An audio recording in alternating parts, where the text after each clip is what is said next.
I'm Darius Spearman, and you're watching African Elements. In this episode, we discuss African American migrants, black cowboys, and buffalo soldiers. Each sought relief from white supremacy after the failure of Reconstruction. They each found a different set of opportunities on the Western frontier, but they also encountered their own set of unique challenges. We'll discuss those challenges coming up next.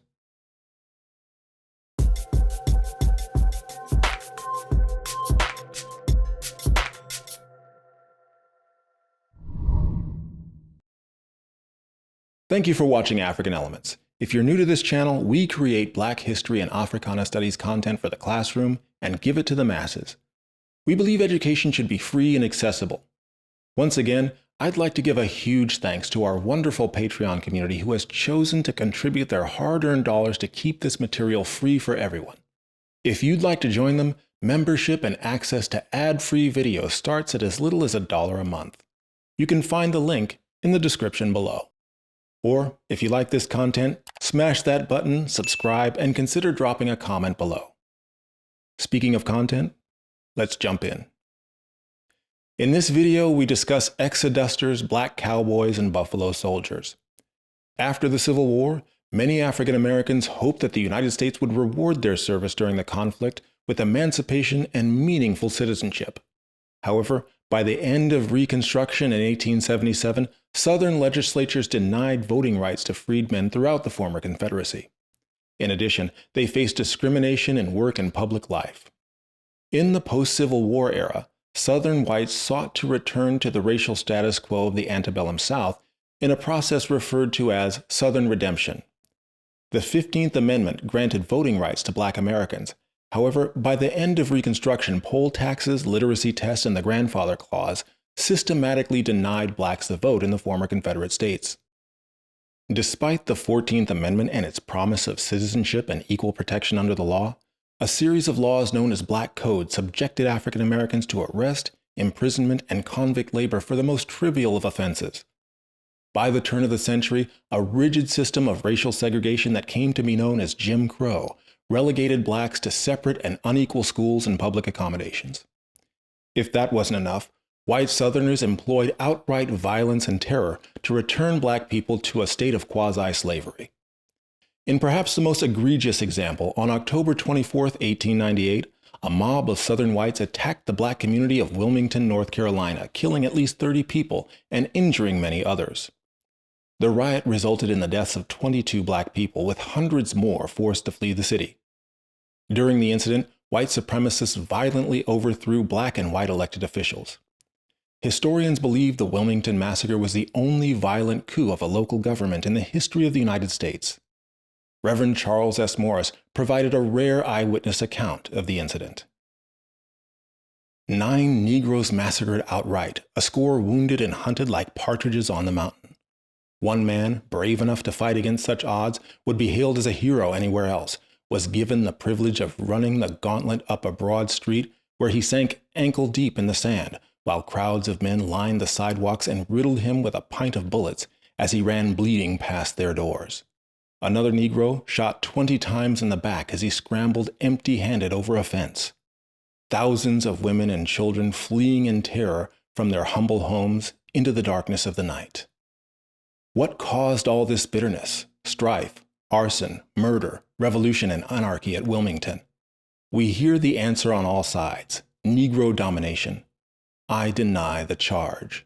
The colored people comprise 1/3 of the population of the state of North Carolina.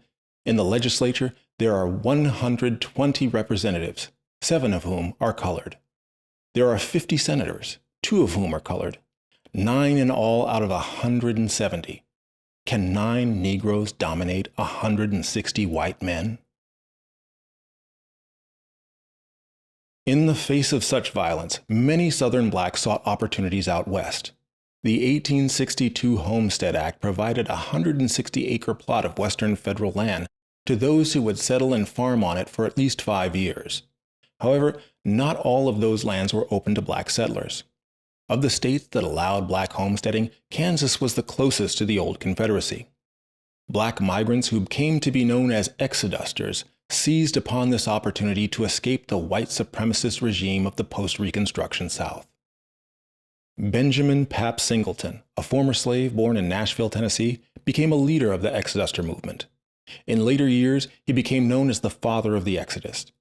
By 1874, Singleton and his associates formed the Edgefield Real Estate and Homestead Association in Tennessee, which steered more than 20,000 black migrants to Kansas between 1877 and 1879.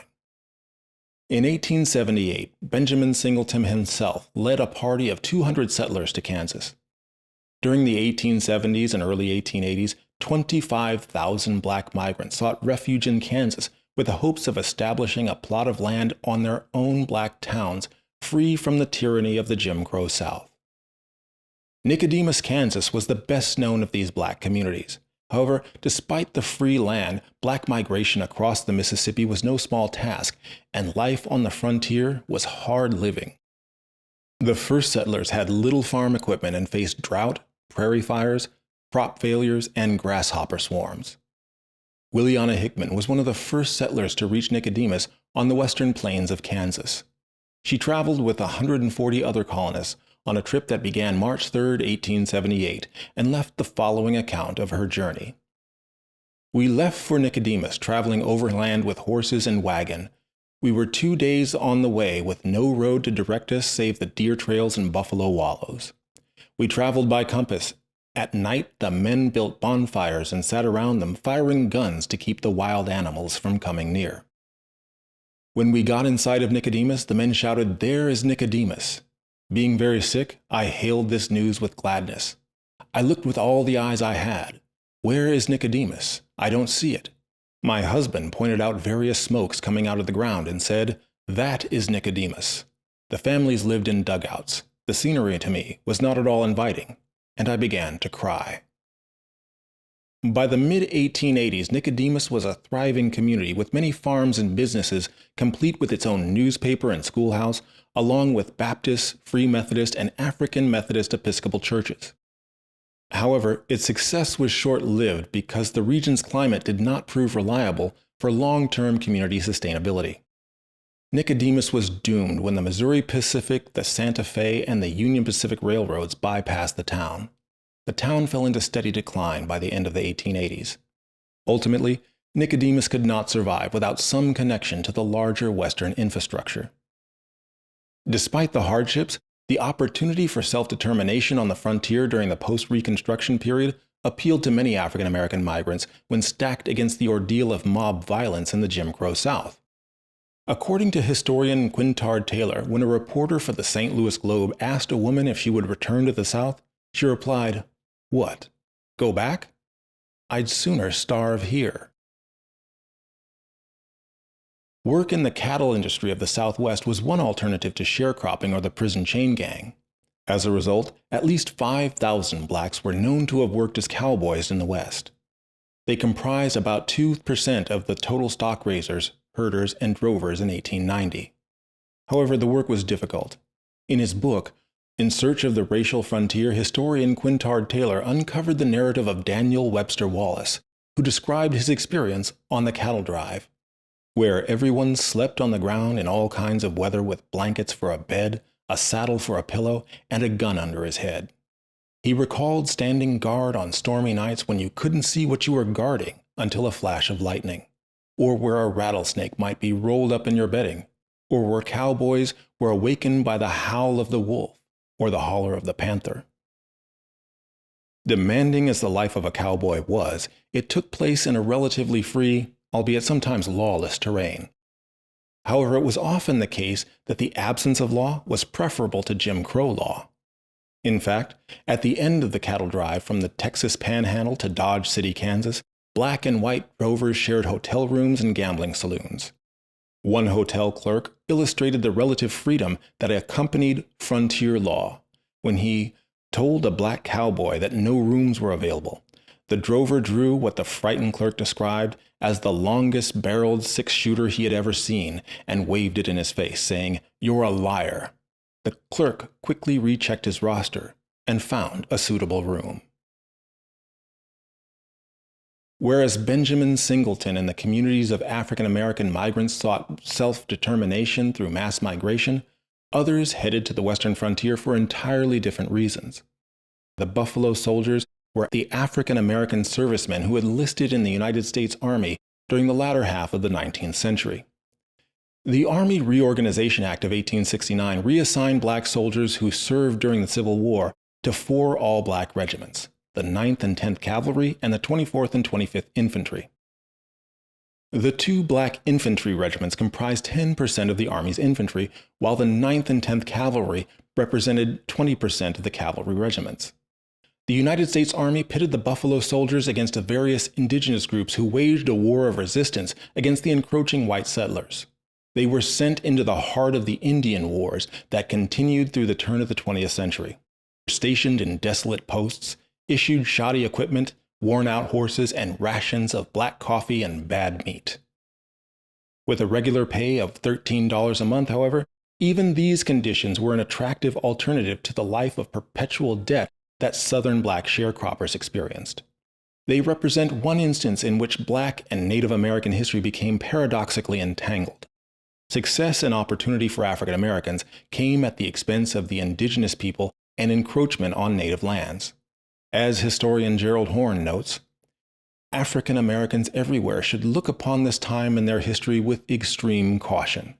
Many American Indian men, women, and children were mercilessly slaughtered by these Buffalo Soldiers who were led by white officers.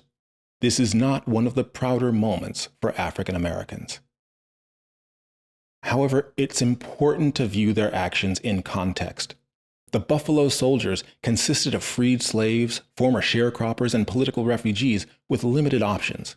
In short, we must be careful not to condemn their choices without first understanding their options.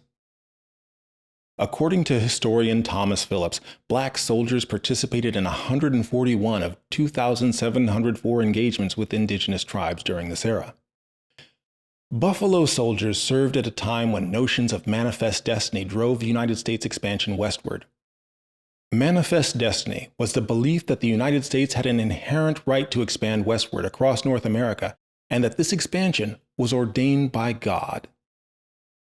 It was rooted in the notion that Native Americans represented an inferior and uncivilized culture, and that it was God's will that they be conquered and uplifted through Anglo-civilization. In other words, it was rooted in white supremacy. In addition to escaping the dire poverty of the South, black soldiers hoped that their service to their country would earn them white acceptance. Whatever one may think of the decisions they made, Exodusters, black cowboys, and Buffalo Soldiers faced tough choices under unimaginably difficult circumstances. What would you do? Let's have that discussion in the comments below. I'm Darius Spearman.